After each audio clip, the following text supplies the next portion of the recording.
Come along with us as we explore the broad world of preservation and the work being done to preserve, interpret, and save our past in a 21st century world. From aquaculture to historic foodways to forensic modeling, we're talking weekly with experts from across the globe. This is your host, Nick Redding. Welcome to PreserveCast.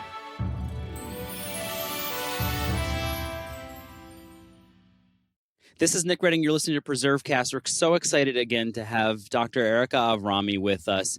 She is the James Marston Fitch Associate Professor of Historic Preservation at Columbia University's Graduate School of Architecture, Planning, and Preservation. We've had her on before, and I encourage everyone to go back and listen to that episode. They make a nice 2-volume series to this. But today we're going to be talking about her latest book, which is called Second Order Preservation, Social Justice and Climate Action Through Heritage Policy. And, I was telling Erica before we hit record that we get a lot of review copies at PreserveCast now, which is sort of cool. And we get to think about books that we're going to talk to professors and authors about.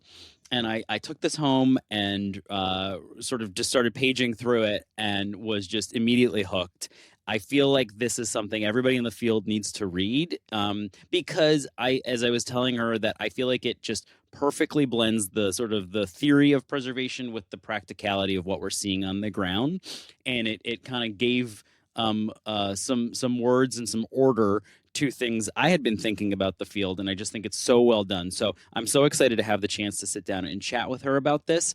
But before we get there, let's get to reacquaint ourselves with Erica Avrami, and let's talk a little bit about who you are, where you grew up, and then kind of meander our way into your first job in the field.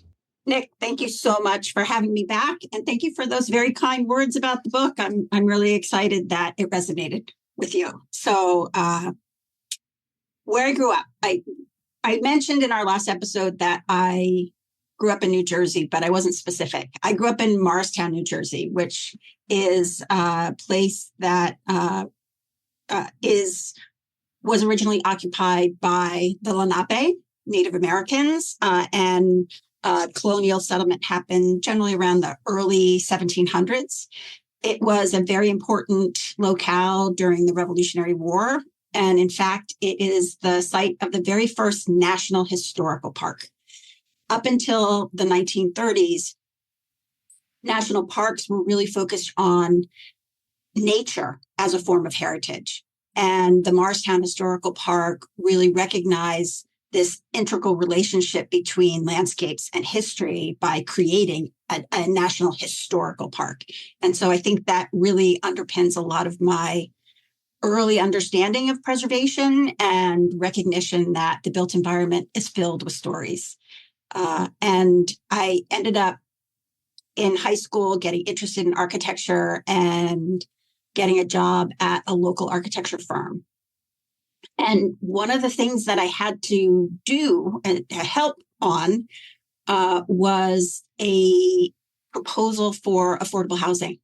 For those of you who are not familiar with New Jersey, we have some important landmark legislation called the Mount Laurel decision that essentially requires municipalities above a certain population to provide a certain number or certain percentage of affordable housing within their boundaries to ensure that we're really creating housing for all demographics. And so a number of towns had to quickly identify places that they could help to support this. And there was a private developer interested in doing an affordable housing complex in Morristown. And at the time, there was also a moratorium on wetlands construction.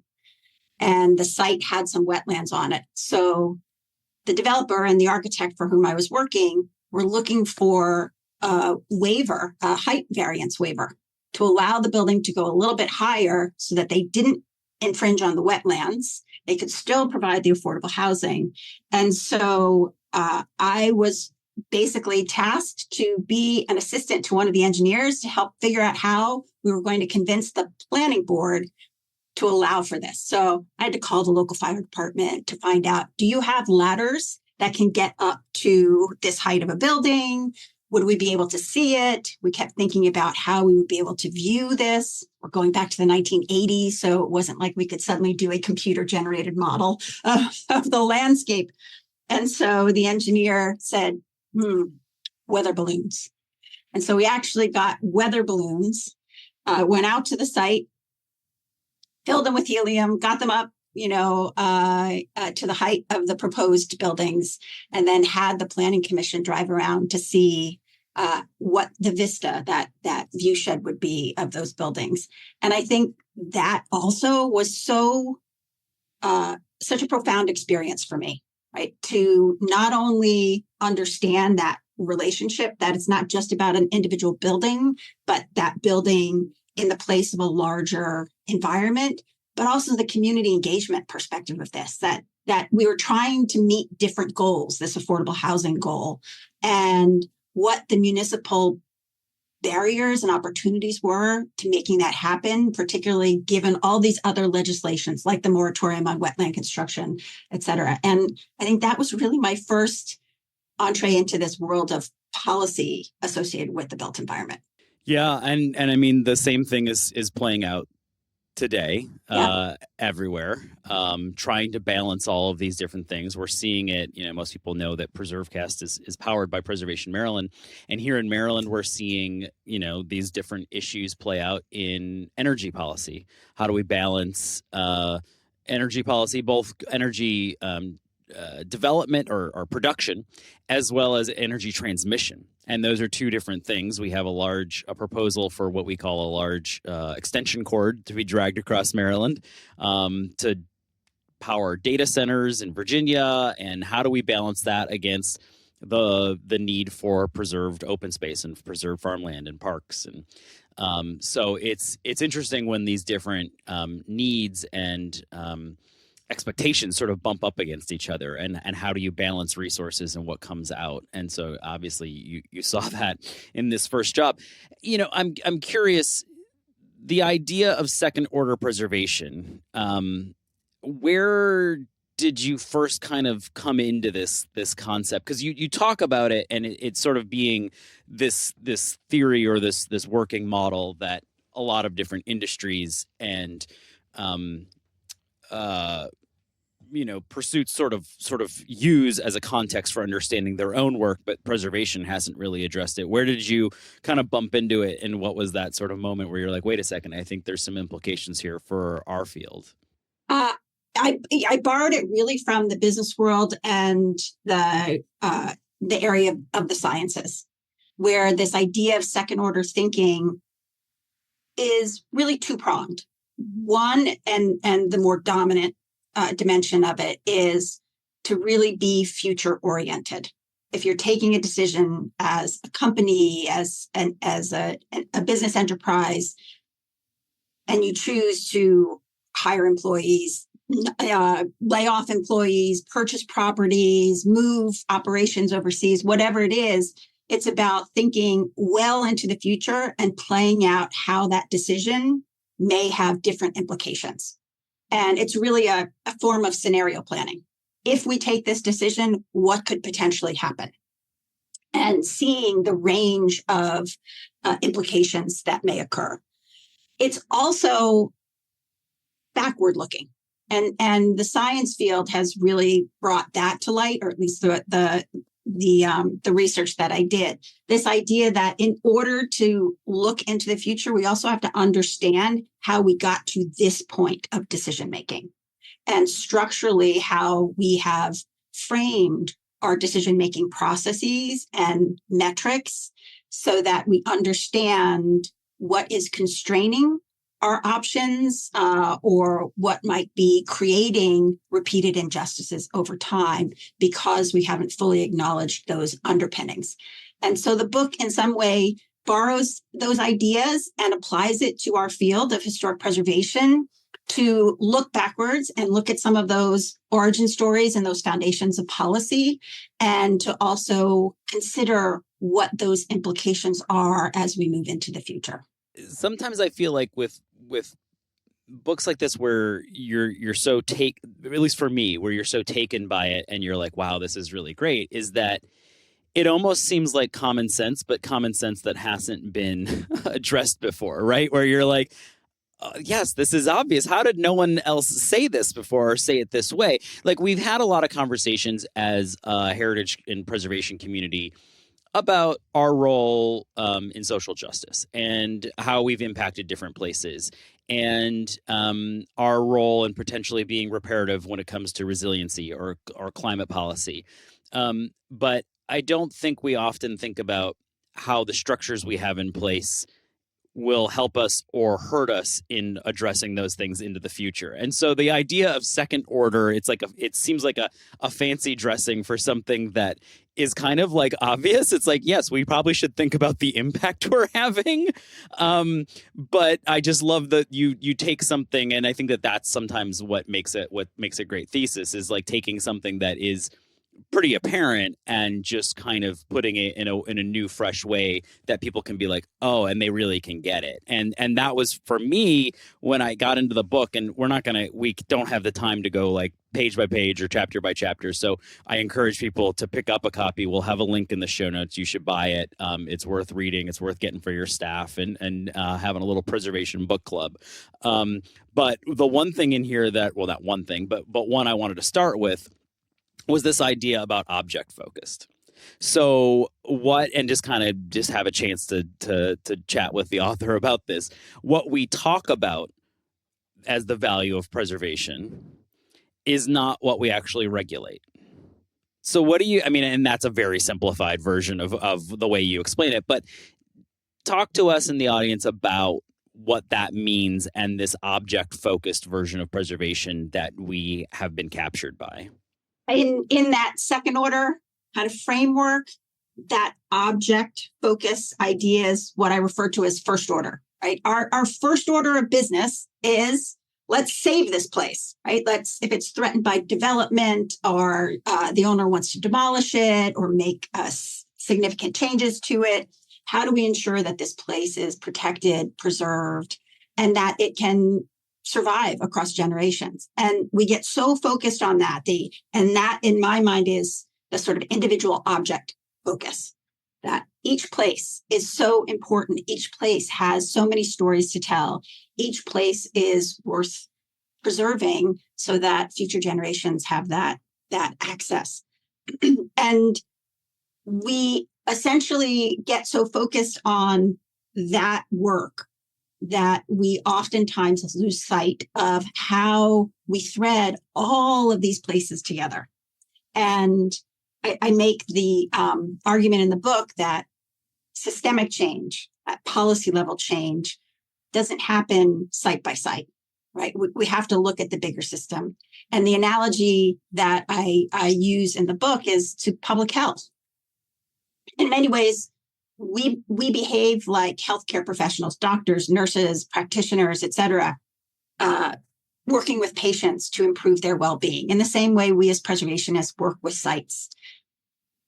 We're not thinking at the public health level, right? Like how across geographies and across demographics, how is this work of preservation affecting larger swaths of land, more publics, et cetera, at that systemic level? And what's the relationship between all of those individuals and that broader systemic level publics places? And that's really what I think we haven't spent enough time and energy and resources doing in our field, because there's always a new building to save. There's always a new story to tell. There's always someone making changes to a building. And so particularly at the municipal level or even in the SHPO offices, there's so much time and energy spent on doing that design review, putting together those designation reports, making sure that the review of tax credit projects is happening, all of that, right? And it's important work. And I don't in any way suggest that is somehow lesser, right? That's important work. I'm encouraging us to really think about that in a bigger context and to plumb our own history as a form of public policy so that we ensure that our work is even stronger and more relevant and more beneficial to publics moving forward. Yeah, I mean obviously you've thought a lot about this, and so that's a perfect way of putting it. And I, I think where it really struck me is where you were talking about, and correct me if I'm wrong, or respond to this, but the idea that like we think about or we tout the that historic preservation can play a role when it comes to addressing affordable housing, or historic preservation can play a role in economic development, or historic preservation can play a role when it comes to climate policy or carbon reduction.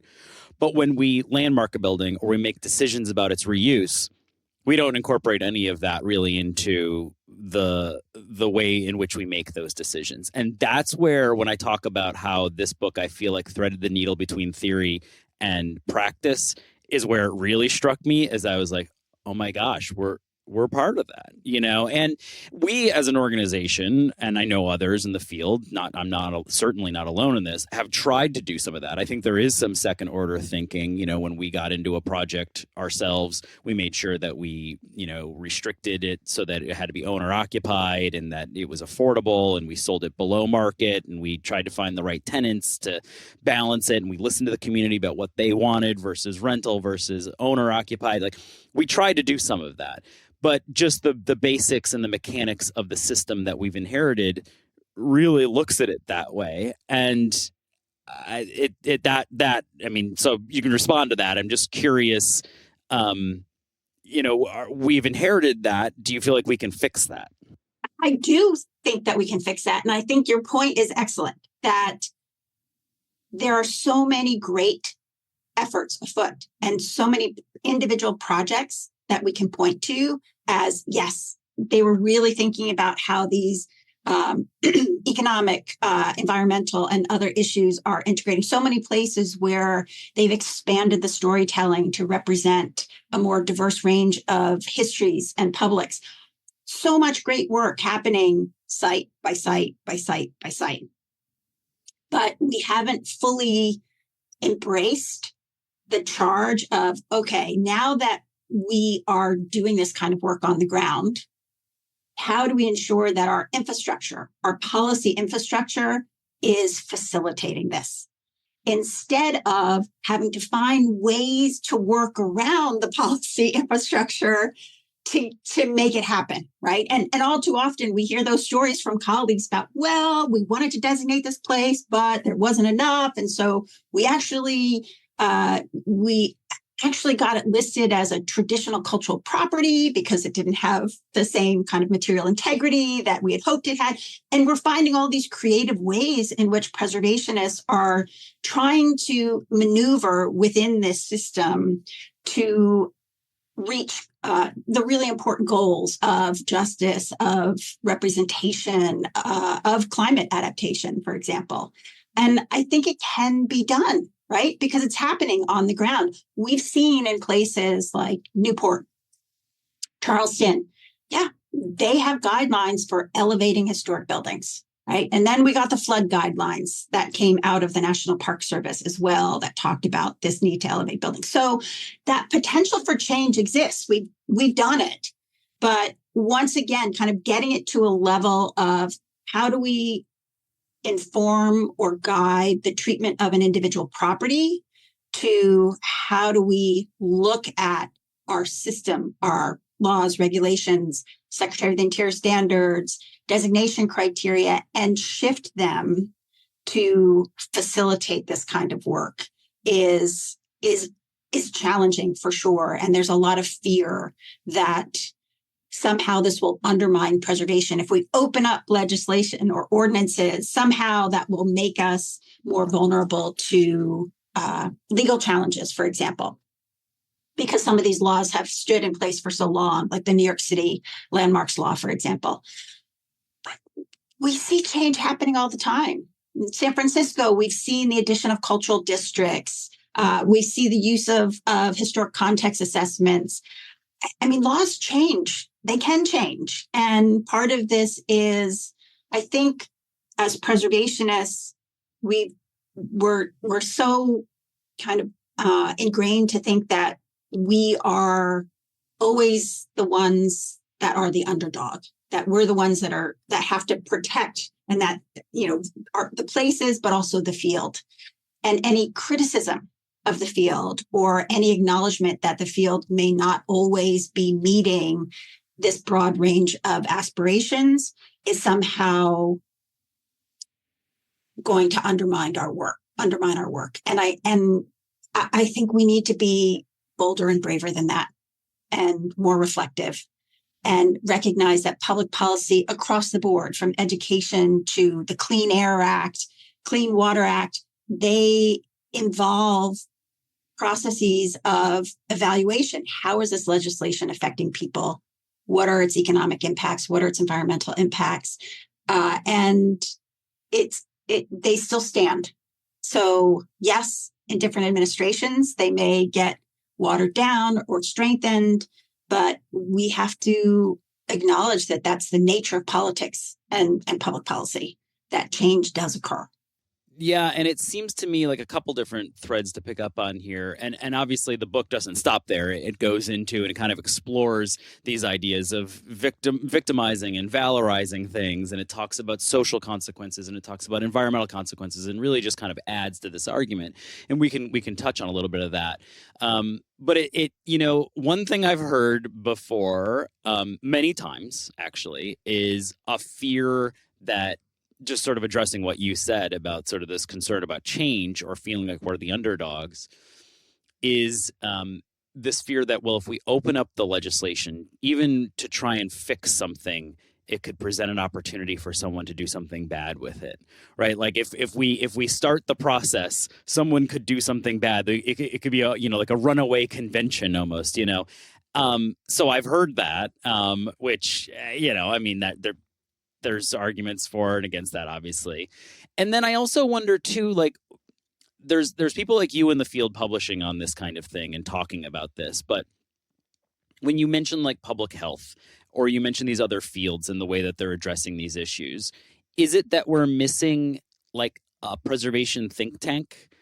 Like, who is generating this policy? I mean, because the National Trust is pulled in many different directions and is still managing all of its properties and trying to balance the budget and trying to advocate on behalf of the tax credit and give out grants, and they're pulled in 1,000 different directions. And the local groups are doing some of this work and some of the policy on the state level.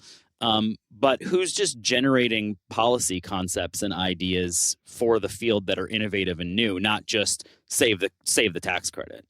Well, I think that's part of the challenge, right? That in many ways, that work in writ large in public policy is generally undertaken in academia or in those kinds of think tanks or kind of third sector organizations that aren't so advocacy based. Now, many think tanks are, kind of have a very particular bias. So I do want to acknowledge that, but who take on this role of, we really need to be looking at this as research. We need to do this research in part because we need to bring new evidence to bear in how we talk about this. And I'm sure that you've heard this more times than I have. We often hear our colleagues in preservation saying, we need to communicate better. We need to have better stories to tell. And we look for case studies that tell better success stories in preservation. And that's important. At the same time, I argue, well, but we need different data than that. It's not just look at the patient who survived or look at the success of that surgery, right?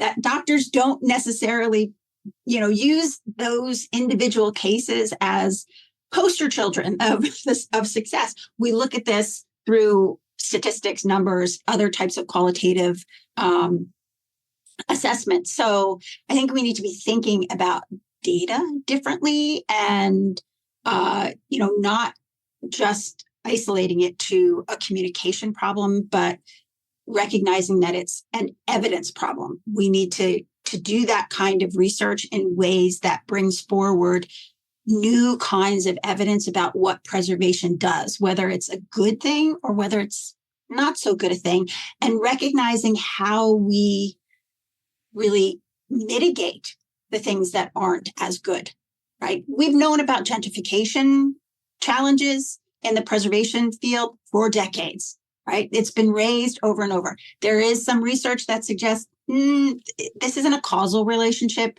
Maybe it's correlative. But the fact of the matter is if we've known that people are concerned about this since at least the 1980s, if not before, why aren't we making that part of our decision making all the time to prevent displacement, to ensure that people can age in place in neighborhoods that are designated? It's almost as if we've chosen to only talk about the good things and try and just, say, nope. Here's our research that shows that it's good. And we're not going to talk about any research that may demonstrate that it's not so good. And I think that's problematic. I do think that's a place where universities, people like me, it's part of why I ended up in academia, that I felt that I needed a place where I could do that kind of work, having worked in advocacy organizations, for example, in the past. It's really challenging because you are serving a different mission, if that makes sense. And so, the ability to have teams, people, resources that can try and undertake this work is important. But it's also about how we train the next generation. We're a field that doesn't really have a lot of research training in that way, policy research training. We don't have many PhD programs. Columbia has the only one, I think, that's specifically preservation, or one of the very few that are specifically about preservation in the US. And so that idea that we are training a generation of people to be policy researchers, to understand this, is still very much in the early stages. And so I would like to believe that we are building up that next generation little by little. Yeah, and I think that there are ways, when I read that part, particularly about the data in the book, I sort of felt like, well, there's little steps that we all can take. And I think that, we don't have time to cover this whole thing, but I wanted to talk about implementation of this. And, I think that there are little steps. So like on the data piece, for example, I sort of looked at that and thought, well, what kind of data is our state really collecting on the way the historic tax credit works at the state level? So we went and pulled that data, and not surprisingly, and again, not a condemnation of the SHPO, they're just kind of doing what has been, their charge or what's in law. I thought, like, okay, well, how many affordable housing units are we incentivizing through the state historic tax credit? Well, we don't collect that data. Right. And right. I'm like, or how many times has it been combined with the low-income housing tax credit, right? We don't collect that data. Yeah. And so the idea that we can then go and make the case to increase funding for this because it is a housing program, which we know anecdotally it is, but we can't really, the legislator says, all right, well, how many affordable housing units has it incentivized? Oh, well, we don't know. And so it kind of just stumbles and falls apart there, even though that data could exist and probably could be pretty compelling, or could help us tweak it. Maybe it's not creating enough and we could target it in certain ways. Because we amended our credit so that it's the 25% credit if it's for affordable housing. But that's only if it's combined with LIHTC. And so there's a lot of limitations on that sort of thing. So I feel like there is, if you pick this book up, you can read through it and tease out little things that maybe you can do at the local level. Not all is lost. And I suppose the other piece here too, I sort of read this as an optimistic sort of call to action. Like we don't necessarily have to make every decision at the local level through the lens of the Secretary of the Interior standards. Where are you on that? What do you feel about that? I know there's been just endless debate about this, but how do you feel that could work? Are there examples that people should be looking at that you're impressed by or you're interested in? Like, where does your mind go on that whole debate?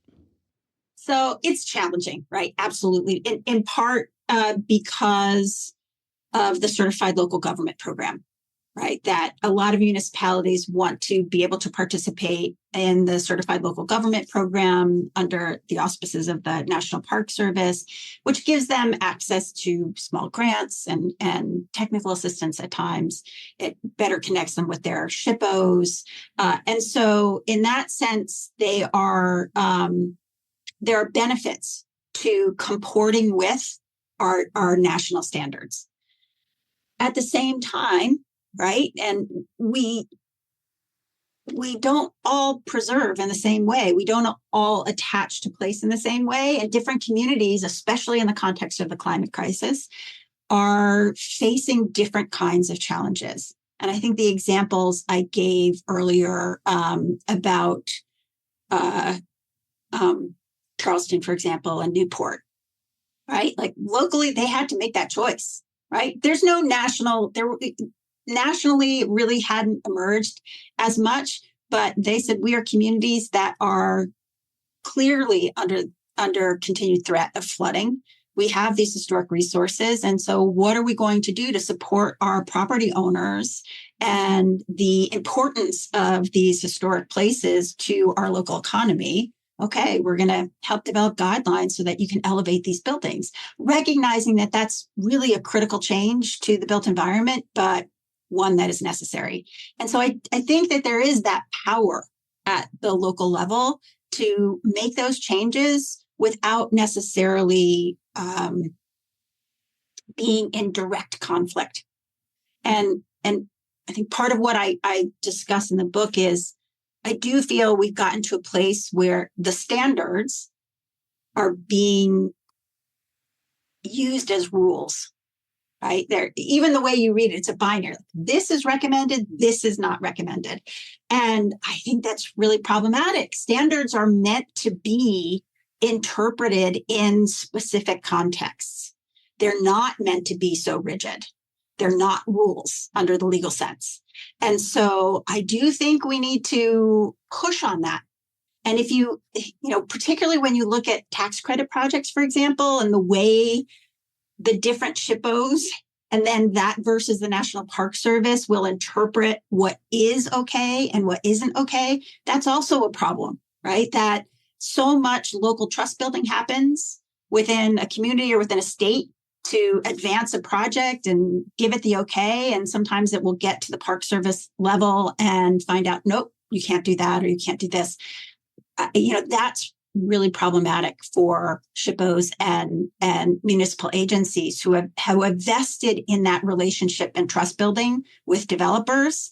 And I think it's one of the reasons why there's a lot of trepidation on the part of developers to do, for example, that combination of affordable housing and preservation, combining those tax credits, because they don't have the predictability that they do with other kinds of tax credits, because of this design review process. And so facilitating that, making sure that we're, as preservationists, we're being cognizant of the need to compromise on this and not just establish a set of rules and say, yeah, you're not following them. That's not okay. Yeah, no, I'm just people can't see us, but I'm nodding my head and, sort of just nodding along in agreement here. I think you pointed out there's this binary and I think that's just an important distinction there. And there's sort of this all or nothing approach to the way that we think. And I think it goes back to what you're talking about, where it's sort of like we're the underdog. If we give an inch, then they'll take a mile. So we've got to hold the line. And if not, if we don't save that cornice, then all is lost. And even the tax credits are sort of all or nothing. I've often wondered and talked about this idea that, like, what if we had a percentage-based credit where you get certain percentages for the things that you do correctly, and it's not just a 20% or zero. And because some projects require different levels of retrofit or things that need to be tweaked, and I feel like we should be embracing things that get close, but that perfection should not be the goal. And I know that Bonnie McDonald in the Relevancy project that she's worked on, which she was a a Fitch grantee. She came on with us. She's at Illinois Landmarks, and she talks about this culture of preciousness, where it's just everything is so precious that we have to take care of all of it. And that, I think, comes out in your book around this idea of object focus. There's different ways of calling it by the same thing, but we have to somehow get past that. So I know we only have you for a little bit. What else have we missed in this conversation that you want to talk about from the book, if there's anything else that you want to highlight? And then I want to talk about implementation and what's next for you. What's the second order beyond the second order book? I think this question of the rules and what applies, part of the backward looking dimensions of second order tries to tackle is this idea that actually there have been lots of exceptions to these rules. And some of those exceptions are not always just, right? They are part of this centering of certain kinds of narratives. And the illustration that I use in the book has to do with Reconstruction. And in the field, we have been taught that, Reconstruction is a last option, right? And that it has these problems related to authenticity and material integrity, and that Reconstruction should only happen if there is sufficient documentation, and the standards really lay it out that way.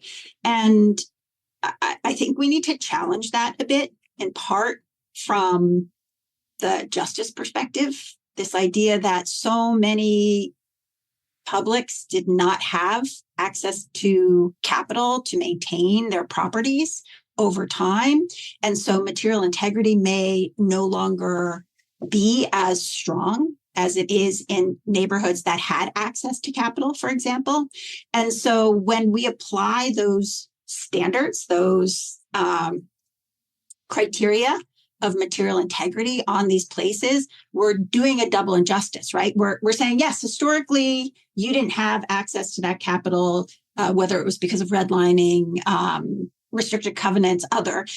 And now we're telling you later on that even though this may be an historic place, there's just not enough historic fabric for us to be able to designate it. And that's super problematic, right? That we're not taking that into account. And then to say, okay, you may not have the documentation to support this. So the examples that I use in the book, one on the Reconstruction, goes back to my childhood experiences in the Marston National Historical Park, where there are reconstructed soldier huts, which there's lots of archaeological evidence, and there have been papers written about the fact that, yeah, they're not only are they not original, that their reconstruction is not even in the place where they were.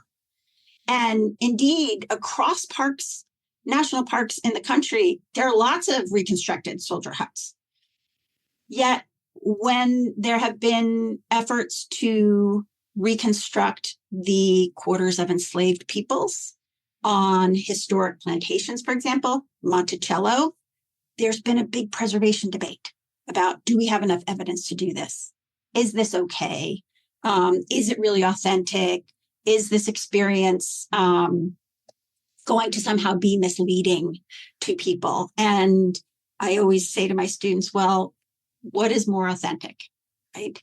The reconstruction of the quarters of enslaved peoples, that social experience, even though it may not be completely accurate, or an 18th century Southern plantation with no spatial experience of the places that enslaved peoples inhabited and worked in. Like, which is it really at the end of the day? And so I think that, in my mind, kind of challenges the Reconstruction question, and that, part of our Secretary of the Interior standards, right? It's one of the standards, Reconstruction, that we need to think differently about the ways we are applying this, because we need to understand those histories. And so clearly there have been exceptions.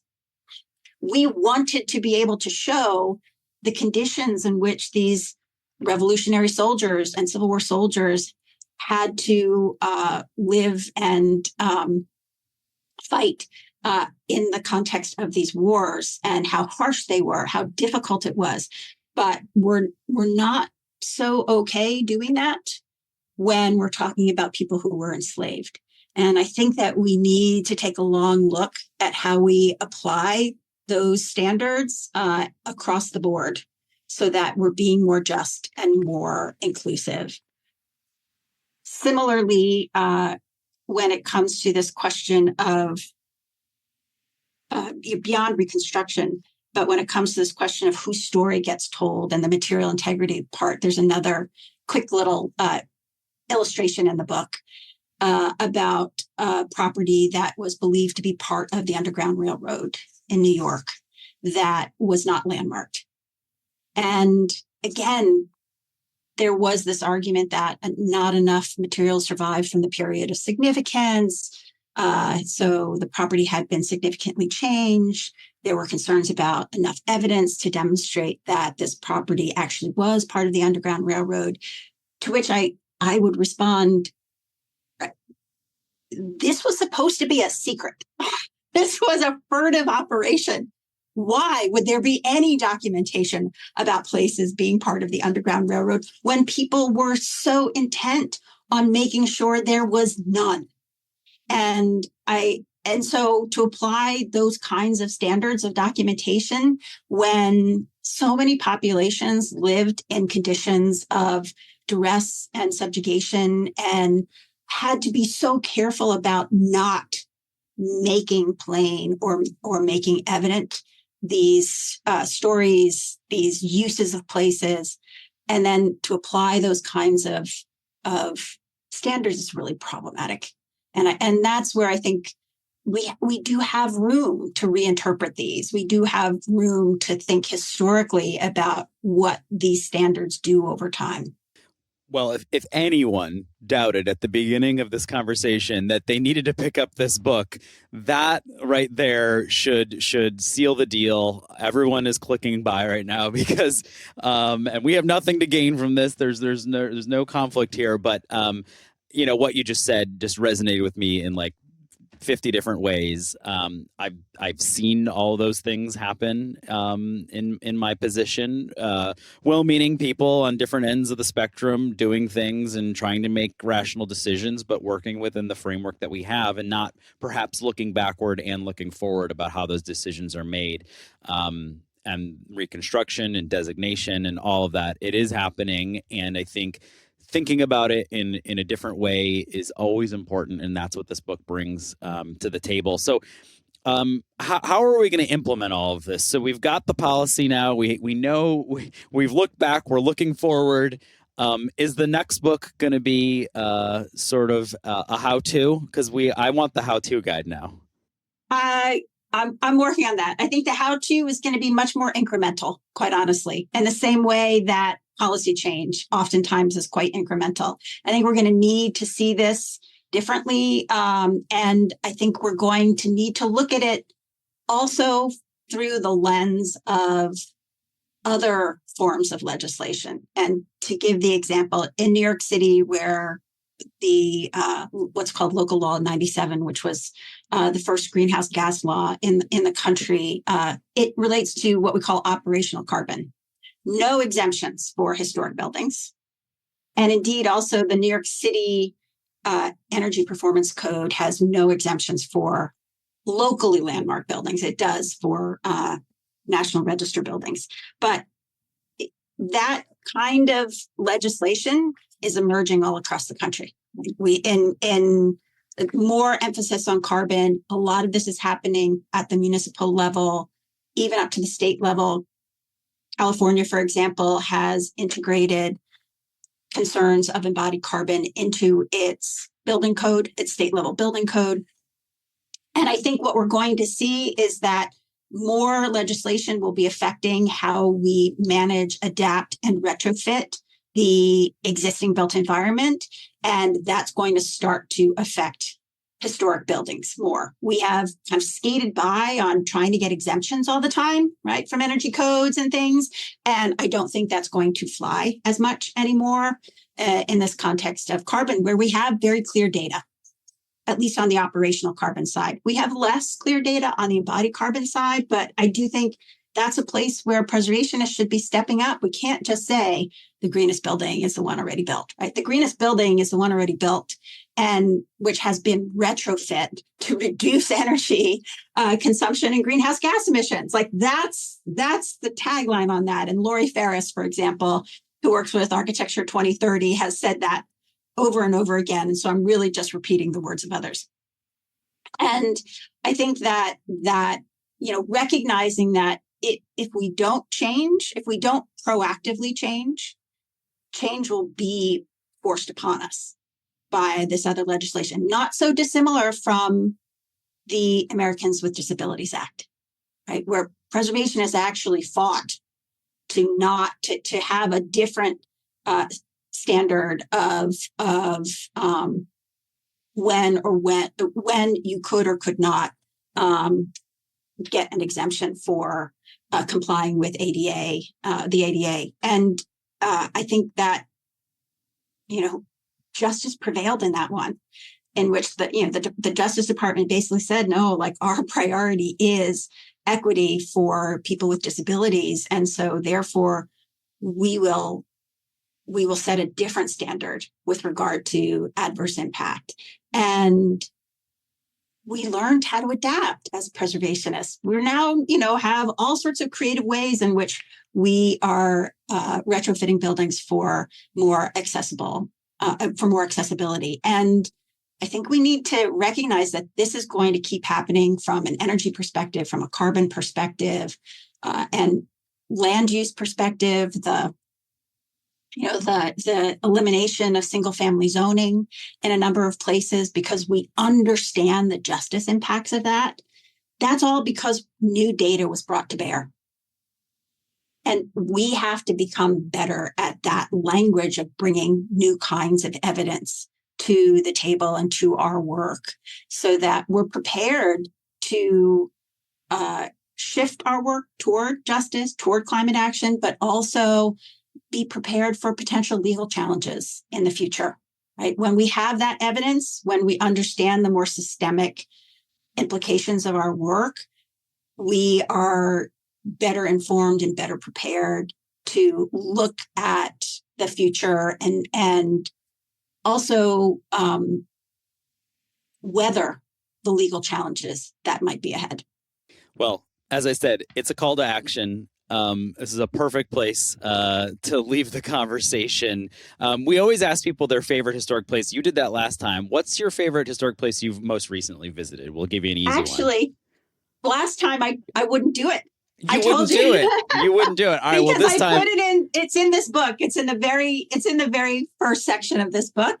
I didn't tell you. I left you hanging last time. So I will tell you. Yeah, you did reference that in the book. I thought that's what we were talking about there. Yeah. Okay. So I had, I tend not to answer this question because I had worked for a number of years as the director of the World Monuments Watch for World Monuments Fund. And so showing favorites, right, is highly problematic. But I realized when someone asked me this question of, well, where have you gone? What heritage site have you visited the most that didn't have anything to do with work? And it was the D-Day beaches in northern France. My dad was a World War II veteran. I actually had a cousin, several removed, generations removed cousin who was on the beaches that day as an MP. And so that landscape in some ways is just so compelling to me because of the way in which it doesn't tell that story simply by being there. Right? You look at the calmness of those beaches, the beauty, and you have to look really hard to understand the depth of those stories and the devastation and loss of life that occurred there. And it's only through digging into archives and and the interpretation, the various types of interpretation that happen all along that coast, that we really understand the stories of what happened in that place. And so as preservationists, we're often thinking about, well, these buildings tell a story. And we need to recognize that the built environment and landscapes can often be complicit in hiding stories, and getting at those hidden stories, really delving deeply into what they mean is part of this second order preservation, part of this idea of being more just, being more backward looking, forward looking. And so, yeah, those beaches, I'm certain I'll be back there again. Well, I want to come with you. I've never been, but I'm actually named after somebody who was wounded on the beach at D-Day. So how about that? So a perfect place to end the conversation. It is always a pleasure to have you on. You have an open invitation. Anytime you want to come on and tell us about something that matters to you, you're welcome here at PreserveCast. Thank you so much, Erica. This has been great. Thank you, Nick. It's really been a pleasure. Thanks for listening to PreserveCast. To dig deeper into this episode's story, head over to preservecast.org for show notes and our collection of previous episodes. Don't forget to engage with this podcast by subscribing, commenting, and leaving a review. Follow along on Instagram, Twitter, and Facebook at PreserveCast for even more. PreserveCast is currently recorded in Walkersville, Maryland, and sponsored by the 1772 Foundation, and powered by Preservation Maryland. Thanks for listening, and keep on preserving.